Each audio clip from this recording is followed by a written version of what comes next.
संबंध बोधक ऐसे अव्यय जो संज्ञा और सर्वनाम शब्दों के साथ आकर उनका संबंध वाक्य के अन्य शब्दों के साथ प्रकट करते हैं, उन्हें संबंध बोधक कहते हैं। संबंध बोधक के भेद। हिंदी में संबंध बोधक का प्रयोग दो प्रकार से होता है। पहला संज्ञाओं की विभक्तियों के साथ और दूसरा विभक्तियों के बिना। विभक्तियों के साथ संबंध बोधक शब्द प्रमुख रूप से निम्नलिखित प्रकार से प्रयुक्त होते हैं। साधनवाचक, द्वारा, माफत, सहारे, जरिए, माध्यम आदि। समतावाचक, समान, बराबर, तरह, भांति आदि। कालवाचक, पश्चात, उपरांत, पहले, पीछे आदि। विरोधवाचक, विपरीत, प्रतिकूल, खिलाफ, उल्टे आदि। हेतुवाचक, कारण, खातिर, लिए, हित हेतु आदि। स्थानवाचक, यहाँ वहाँ, निकट, दूर, अंदर, बाहर आदि।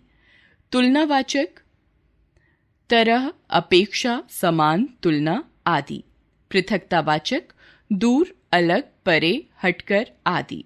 दिशावाचक, आसपास, सामने, ओर, तरफ आदि। संगवाचक, साथ, सहित, समेत आदि। संबंध बोधक और क्रिया विशेषण में अंतर। क्रिया विशेषण शब्द क्रिया की विशेषता प्रकट करते हैं।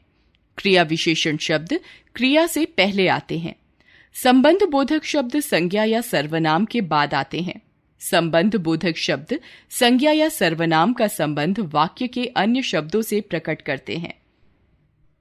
उदाहरण, गीता बाहर बैठी हुई है। क्रिया विशेषण, आश्रम के बाहर वृक्ष लगाए जा रहे हैं। संबंध बोधक, अंदर आइए।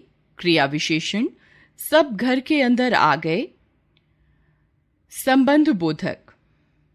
समुच्चय बोधक, जो शब्द दो शब्दों, वाक्य के अंशों अथवा उपवाक्यों को जोड़ते हैं, उन्हें समुच्चय बोधक कहते हैं।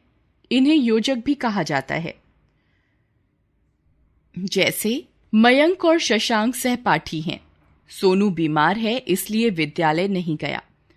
समुच्चय बोधक के भेद। समुच्चय बोधक के दो भेद होते हैं, समानाधिकरण समुच्चय बोधक, व्यधिकरण समुच्चय बोधक। समानाधिकरण समुच्चय बोधक, जिन समुच्चय बोधक शब्दों द्वारा दो समान शब्दों, वाक्य के अंशों और वाक्यों को जोड़ा जाता है, उन्हें समानाधिकरण समुच्चय बोधक कहते हैं। जैसे साइकिल रख दो और पैदल चलो। आप कविता अथवा लघु कथा सुनाइए।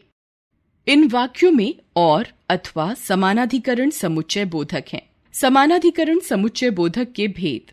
समानाधिकरण समुच्चय बोधक के चार भेद होते हैं। संयोजक, और, एवं, तथा आदि। उदाहरण, गणेश और लक्ष्मी घर घर पूजे जाते हैं। विभाजक, या, अथवा, अन्यथा आदि। उदाहरण, श्रीमती कांता पवार अथवा श्री रघुवीर गणित पढ़ाएंगे। विरोध सूचक, बल्कि, परंतु, लेकिन, मगर आदि। उदाहरण, कॉपी नहीं मिली परंतु रजिस्टर मिल गया। परिणाम सूचक, अतः, इसलिए, फलतः, अतएव, परिणाम स्वरूप आदि। उदाहरण, आंधी आ गई थी इसलिए मैं आपके पास ना आ सका। व्यधिकरण समुच्चय बोधक, किसी वाक्य के प्रधान और आश्रित उपवाक्यों को जोड़ने वाले शब्दों को व्यधिकरण समुच्चय बोधक कहते हैं। जैसे, यदि धन होता तो अपमान न होता। भोजन तैयार हो गया है ताकि साथ ले जा सकें। व्यधिकरण समुच्चय बोधक के भेद। व्यधिकरण समुच्चय बोधक के चार भेद होते हैं। कारण सूचक, ताकि, क्योंकि, की, चूंकि, इसलिए आदि। उदाहरण, साबुन ले लो क्योंकि कपड़े धोने हैं। संकेत सूचक, यद्यपि, तथापि, जो, तो, यदि, तो। उदाहरण, यदि माताजी आ जाती तो खाना मिल जाता। उद्देश्य सूचक, ताकि, जिससे कि, इसलिए कि आदि। उदाहरण, टैक्सी कर ली है ताकि समय पर पहुंच सकें। स्वरूप सूचक, अर्थात, मानो, कि, यानी आदि। उदाहरण, श्री विवेक गौतम अर्थात सच्चे युवा साहित्यकार।